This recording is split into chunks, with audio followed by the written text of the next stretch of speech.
This conference will now be recorded. All right, good morning, everybody. This is Greg Morton. It is Saturday, December 26, 2020. And then this is a little educational video that I'm doing on behalf of the Greenville Eastside IBD Meetup Group. We're going to talk today about the Certainteed 8-week hold rule, as it's called. We may start calling it something else by the time we're done today. And I think this is probably most likely the most misunderstood rule in Canslim investing. So let's walk through it. And hopefully by the time we're done today, you'll have a pretty good grasp of the rule and what Bill actually taught about it. Now, normally, I would have titled this the Certainteed exception to be or not to be, but it's Christmas, so I'm gonna go with this. Hold, hold, hold, or no, no, no. And of course, that's Cousin Eddie from Chevy Chase and Christmas Vacation, and always good for a laugh. So what I want to cover today, I want to talk about the historical background on the Certainteed 8-week hold exception. It's actually not a rule, it's an exception to Bill's main rule. So let's treat it like that and not let the exception swallow the rule. Second, I'll give a couple reasons why I think this is often misapplied. I will give you the full and proper checklist from Bill that does trigger the 8-week hold exception. Talk about some implications. What do we actually do when this is properly triggered? Then we're going to walk through 2 current examples, and I'll give some concluding thoughts. So historical background.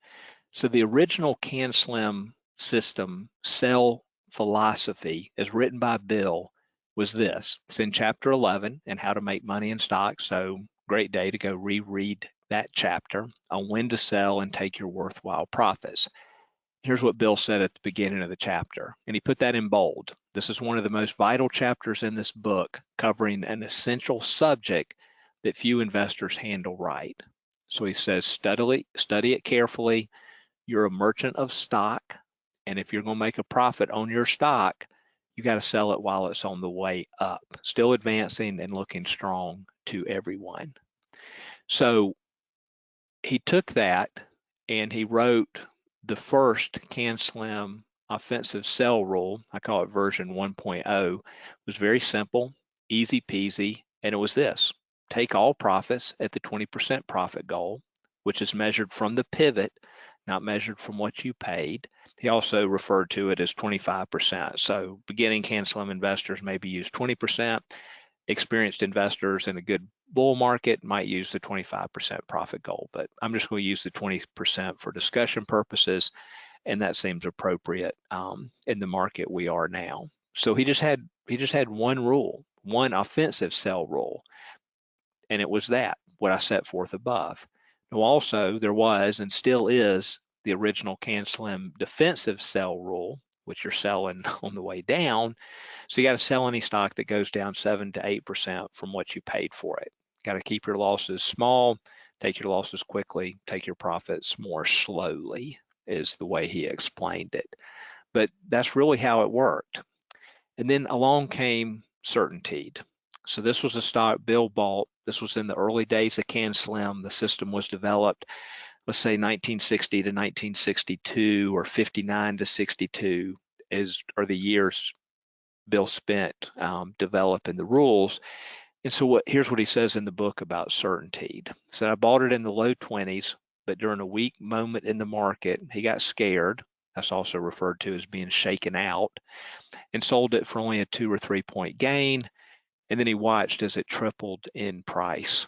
So he got in at the right time, bought it correctly, but he didn't recognize what he had, and so he missed something.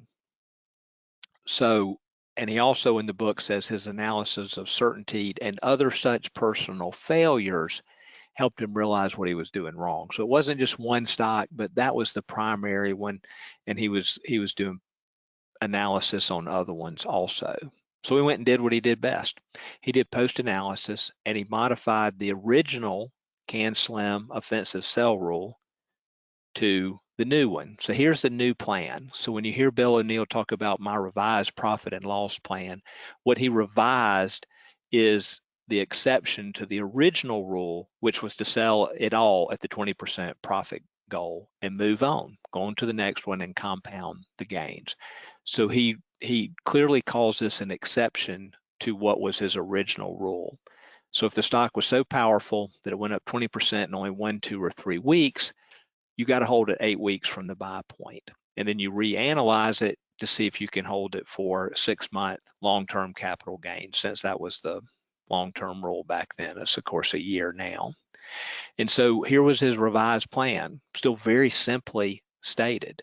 Take the 20% profits when you have them, except, that's the certainty part of the exception to the rule, except with the most powerful of all stocks, and cut your losses at a minimum of 8% below your purchase price. So this is from page 258. This is right out of the book. I just quoted it, copied it out of my Kindle version, actually. It's a lot easier than typing. And even though I like the hard copies better because I like to mark them up, but I like the Kindle for teaching and copying and pasting stuff. So Bill then, once he had the certainty exception, the next thing he did is he applied it, and he used it to hold Syntex, which was the oral birth control pill maker in the early 60s, well beyond the 20% profit goal for a tremendous profit. And he used those profits to become the youngest person ever at that time to buy a seat on the New York Stock Exchange. And I've always find it humorous. He did what Bill does. So he named this exception as the Certainteed exception, the one he failed on. He doesn't name it on the one he properly applied it on. He names it after the failure, so he always remembers where it came from. Of course, if it's been me, this would have been the Syntex exception, or perhaps how I bought a New York Stock Exchange seat exception. Would not have been as humble as Bill was. So here's why I think this exception gets misapplied. First, the newspaper often treats it as a scenario that only needs one criteria to be triggered. All you have to have is a 20% gain in under 3 weeks. Here's a little snippet from May of this year in the new Highs article where it talked about Datadog triggered the key IBD rule. Again, they always call it a rule. They don't call it the exception. That says you hold a stock 8 weeks if you hit 20% within 3 weeks. That's an unusual sign of strength. It could be a big leader. And then they note 3 other stocks that recently triggered the 8-week hold rule. Now they do say top rated stocks, so they work in a little bit of what I'm getting ready to get to, but not very much. And then second reason for misapplication is so MarketSmith has a Certainteed power from pivot green flag that they put on the chart when it's up 20% within 3 weeks. So there's currently 57 stocks on that list as of December 26. And based on what I'm going to share with you, I don't think those 57 stocks are all going to qualify to be held for the 8-week period, and I'll explain why. But here's the list in MarketSmith. That's where you find it in the drop-down list, and you can see this weekend they redo the Growth 250 every weekend. So there's 57 of the 300 stocks on the Growth 250 that have triggered that green power from the pivot flag. And then here's the third reason I think it's misapplied, and I think this is really the big one and perhaps encompasses the other two. So Bill's full list of the criteria that are really necessary to trigger the Certainteed exception are actually in another book. They're in the Successful Investor book, not in the How to Make Money in Stocks book. And so here's the book. So it's this one, top right corner is the one where you're going to find this. It's not in the orange or green editions, which are both the same edition. The green one just has a little test in the back. And by the way, if you're helping somebody just getting started in Canslim, give them the blue book. This is much easier to start with. We'll get them interested enough to go through the charts and read the orange book. You might as well get the cheaper one because again, it's not worth paying the extra money for the little test in the back of the green ones. And they're all good 24 Essential Lessons by O'Neill, as well as Amy Smith's book on success stories. I recommend all of those. But in any event, sorry for getting off track, but the Successful Investor is where we find it. So here's what Bill says. It is one paragraph on page 76. And again, take many profits at 20 to 25%. There's a key exception. Again, it's not the rule. Most of the time we're taking profits at the 20 to 25% profit goal. It's the exception that I apply to this very day. And then look what he says. If it's a strong bull market, If the stock I just bought has great current and 3-year earning and sales growth, there's 4 criteria in those few words right there. You need a high return on equity. You need strong sponsorship. You need a stock that is a leader in a strong industry group, so a leading industry group.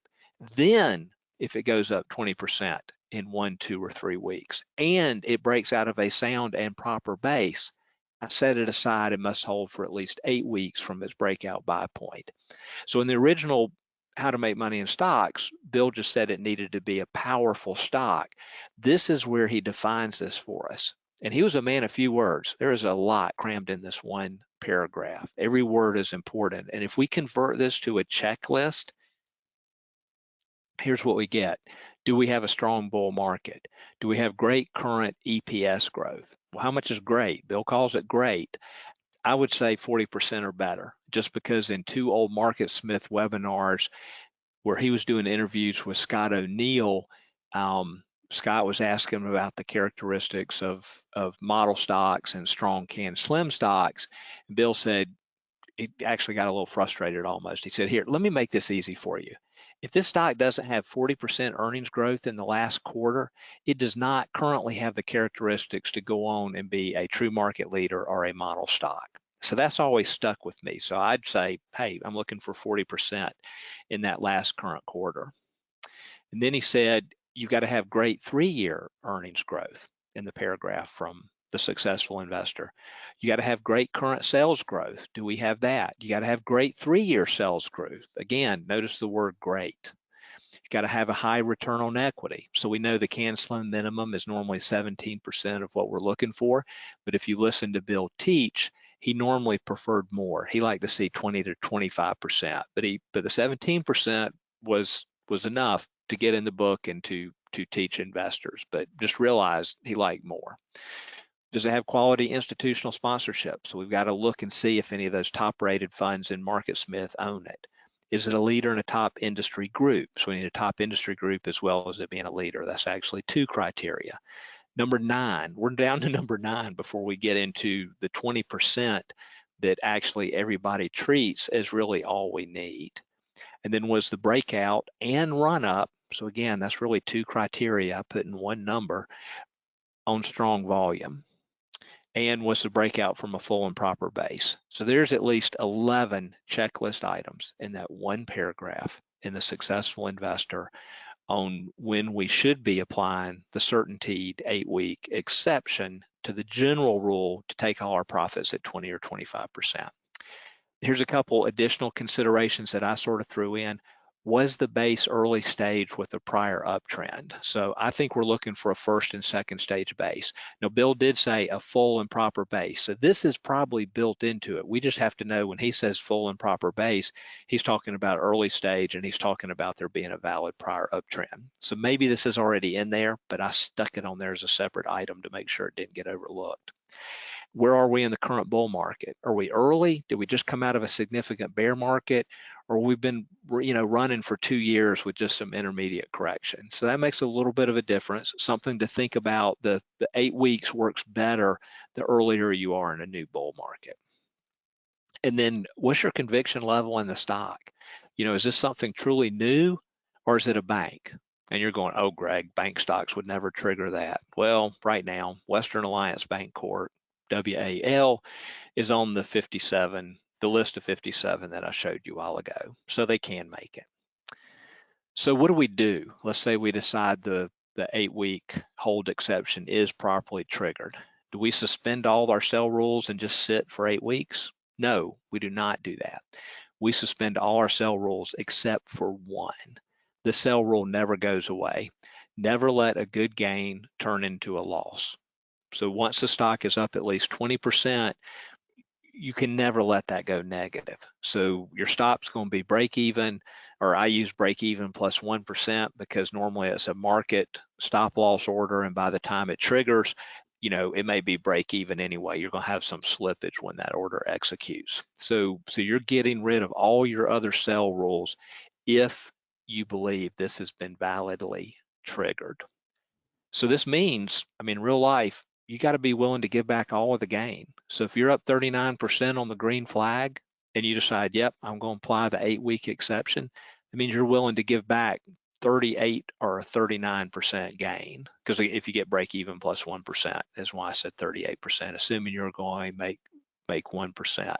So you got to understand what the consequences are and why we need to meet the items on the checklist to be willing to do that.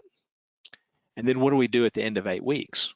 Well, got to go back and reevaluate all your Canslim criteria in detail. You redo and update your due diligence. Maybe you had an earnings report in the 8 weeks, so go read that transcript. Go look at the company's website again. Hopefully you've already done it. And you make the decision, hey, do I need to go ahead and take my profits? I'm up nicely. I'm past the 20 or 25% profit goal, or maybe I came back down to it. I don't know what happened. You have to study the chart, and you got to decide whether to sell or hold this longer. And then the second thing you do at the end of 8 weeks, assuming you decide you're not going to sell it then, is you reactivate all your regular written sell rules. So if at that point, if you get the biggest 1-day point loss on big volume, you're going to be selling some of it. If that's one of your sell rules, it's one of mine. So you got to decide what those are.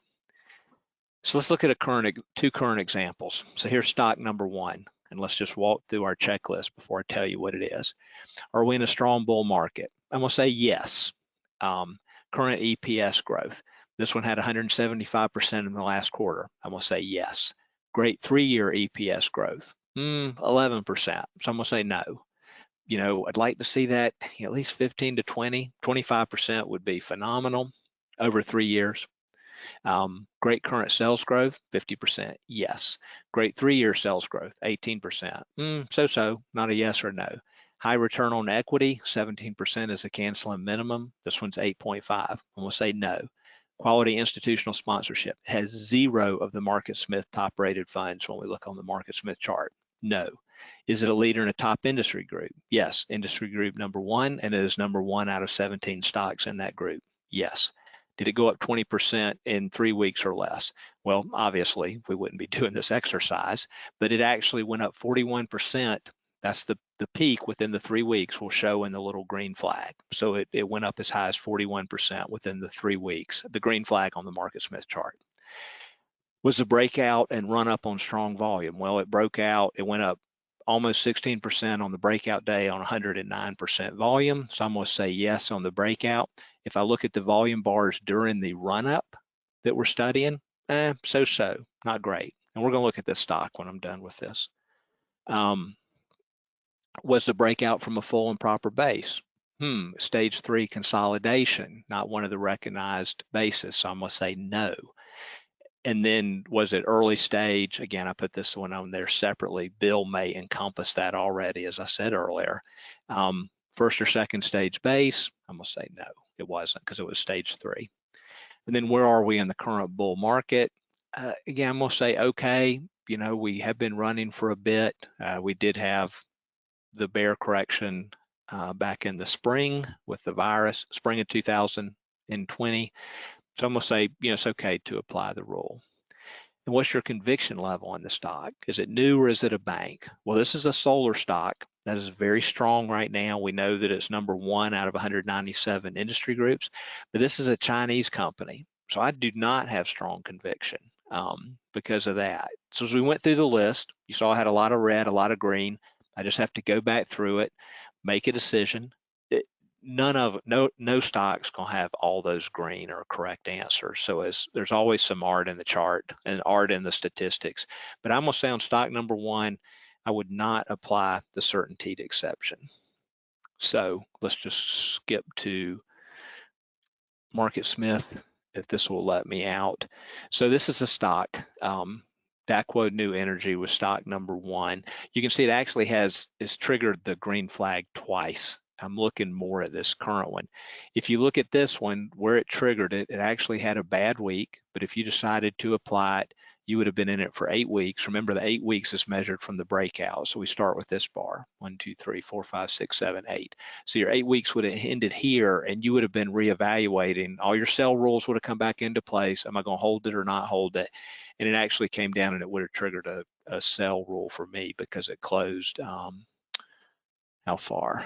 6.8% under the 10-week. Volume was a little bit above average. I probably would have been out, and then you'd have to decide whether to buy it when it came back above that prior high. But I'm really looking at this one up here. So there's the stage 3. This is the one that I walked through. And so where do you find the things on the chart? So here's the current EPS. It was 175%. Do note it is decelerating. I mean, that's still a great number, but just a finer point, it's decelerating, not accelerating. Where do I find the 3-year rate on earnings? It's right here. This is a 3 to 5 year rate. It's already on the chart. So that's where I got the 11% from that I showed you early. Current sales are up 50%. Again, strong number, but do note decelerating again if we're really digging into it. Return on equity, I have down here in my pre-configured list, it's 8.5, but it's also up here at 8% in the chart. So that was low. And also it has some debt, so that skews the ROE number up a little bit. So it's really actually lower than that. Sponsorship over here, we have 0 top rated funds. They show up automatically in MarketSmith now as long as you keep this right panel open, which I keep open all the time because I want to be able to see that. Industry group, we can go to that. It's also up here at top left. We see that it's group number 1 out of 197. And if you view the stocks in the industry, this one's going to come up as number 1 of the 17 in the group. So that's where I got that data. It triggered the flag, went up 41% at the peak. If the 3 weeks is even over, if it goes higher, that number could go up. I showed you, go to the daily chart. Here is the breakout bar. You left click on it. It was up 15.9% on 109% volume. You can see that in the little data box that popped up. This also is where MarketSmith tells us it's a stage 3 base. And then you can study the volume there. And the volume, you know, since the breakout, I mean, it's okay. You have some above average days. Let's look on the weekly chart. We only have 2 weeks. Yeah, kind of hard to tell. RS line's good. We really didn't talk about that. That's not on the checklist, but because it's a leading, we expect to see that. So that's kind of how you walk through that. So I'm gonna say on stock number 1, I'm not gonna apply it. So let's look at stock number 2. Strong bull market, yes. Current earnings growth, 214%, yes. 3-year EPS growth, 0, no. Sales growth, 80%, yes. In the current quarter, over 3 years, 100%, yes, strong. High return on equity. This is actually a turnaround stock, so it's negative, so it has to get a no there. Quality institutional sponsorship, yes. 1 top rated fund, which is actually Fidelity Contra Fund that only has a 0.04% position. So that's telling us they're just starting in that one. So that's, Jim Ropel has taught us that that's a good sign when we can see that. Top industry group, well, it's industry group 54, so it's not in the top 40, so I can't really give it a yes. It is number 4 out of 33 stocks in that group, so I just kind of said so-so. Did it go up 20%? Yes, 34% on the flag, and now it's up 44% currently from the breakout. Was it on strong volume? Well, it's up 13.6% on breakout day on 251% volume. So I say that's good. And then if I look at the bars as it ran up, I think the volume is good also. Was there a breakout from a full and proper base? Okay, we got a stage 2 cup. We might like cup with handles a little better, but cup still a valid pattern, so it was strong. Was the base early stage? Yes, I kind of put that in number 11. Current bull market we already talked about. What's your conviction? Something truly new. Well, this is a cybersecurity stock, so that's been very strong lately. So I would say the rule was triggered on this one, but I have to study hard. I mean, it's up 44% from the breakout in just a couple weeks. You know, will my trading personality let me give back a 44% gain? That's where I struggled some with the rule. And if we go to the chart, this one's the second on the list, which is CrowdStrike. So you can see the run up. It actually has triggered the green flag twice recently, but I'm talking about this base right here. The stage 2 cup is the one I'm looking at. Look, it's up 1, 2, 3, 4, 6 weeks in a row. So that's showing some power. The RS line screaming higher. So here's the 34%, but it's really up, you see right there, top right, 44% from the pivot. There's Fidelity Contra Fund starting that position. And if we go down below and click on flagged funds, it's probably going to pull up some other Fidelity funds. Yep, there's at least 1, 2 other Fidelity. So I have 4 flag funds that are in it beyond Fidelity Contra Fund, which I got out of the ticker 0MUTI, the IBD Mutual Fund Index. So you can see the numbers are good here. I'm not going to run through them all, but note you do have acceleration here, and you have strong earnings holding. I mean, sales growth is not accelerating a lot, but it's holding very strong. But everything's on the chart, and I kind of already walked you through that. It'd be the same process to go through. So couple concluding thoughts. Go back to the big presentation. Just keep in mind, this is an exception, not a rule. Don't let it swallow up your portfolio. I mean, if you have 10 stocks total and you tell me 7 of them are under the 8-week hold exception, I'm gonna say, well, they may have triggered the green flag, but you need to walk through the checklist and determine which 1 or 2 might really be the ones that are worthy of applying that to. Going up 20% or more in 3 weeks, it's not a checkered flag at the finish line. It's the green flag to start preparing your checklist and make a decision based on that checklist. And as I mentioned, not every stock is going to hit every item on the checklist. There's an art to this also. And then if you're a very experienced and disciplined Canslim investor and you have a set of sell rules where you're logically moving stops up, you're reevaluating them, you're doing your post analysis, maybe you don't need the 8-week rule or exception. See, I did it. You're already up 20%. You know, it's probably a level where you've moved your stops already. I'm going to cover this in detail at our January 12th online meeting. I think that's the correct date. I have to look on the site, but I think that's right. And we'll sort of walk through that and the rules that sort of fit between what you do. You get to the 20 to 25% profit goal, you have one that's very strong and may even be a true market leader. However you're going to handle that, what are your some possible written sell rules after you get there. Couple other thoughts. Should there be a liquidity requirement on that checklist, like over 40 or 50 million in dollar volume today? That's just something to study. The checklist for the 8-week scenario is also very helpful in selecting the 1 or 2 stocks out of every 10 that might be a model stock. Even if the 8-week scenario is not triggered, you know, there's no requirement that a model stock have also triggered the green flag in MarketSmith. That's not it's helpful, it's nice, but it's just not a requirement for true market leader status. And then I also would add, don't apply this 8-week exception to true IPO basis as defined by IBD and Mike Webster, or don't apply it to charts showing climatic action. I put a couple of those. Let me get back and show you what I mean. In MarketSmith, so I put 2 in here. Says here's Tilray. We'll have to go to a weekly chart. So this one obviously had a tremendous run up. It triggered the green flag. It was up 186% within 3 weeks. It went all the way up to 300. So this was like a 10-fold run. It broke out at 34. And so you're going to be applying your other sell rules and looking for climatic action. I mean, when you get 180% green flag, maybe when you get a 50% green flag, you might be, hey, I need to be aware. And if this one looks climatic, maybe I don't apply the rule and I use my ordinary sell rules. And then the one that has done that right now is ticker EDIT, EDIT, Editas Medicine. So it's up 141%. So very powerful, very strong.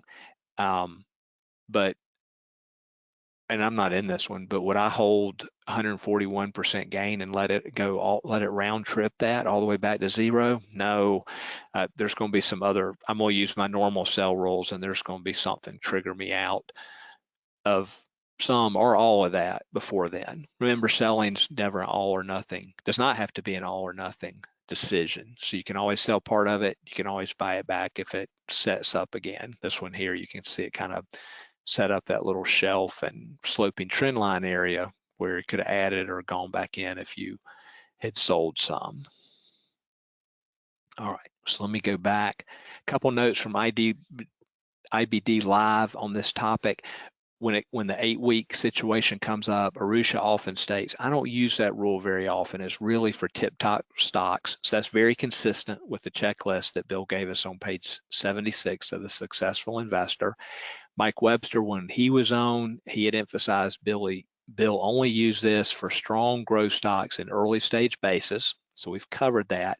It is never used for add-on buys. It's just used for that first initial position, the pivot coming out of that full and proper base. So I think that's it. I hope that's helpful. Questions and contact information. I have 2 meetup sites. One is the official one with IBD, Greenville East Side IBD meetup site, so you can join that. If you're interested in the monthly online meetings, you can join the Stockyard meetup site. There's a lot of resources for Canslim investors that I've uploaded on the Greenville East Side site, so everybody should join that one. There's email and my Twitter information if there's any questions. So I think that's it. Hope that was helpful and you know a little bit more about Certainteed, how it developed, Bill's original offensive sell rule, and then how he modified it to incorporate the 8-week Certainteed exception into his trading plan. And so I hope that was helpful. Y'all have a good week.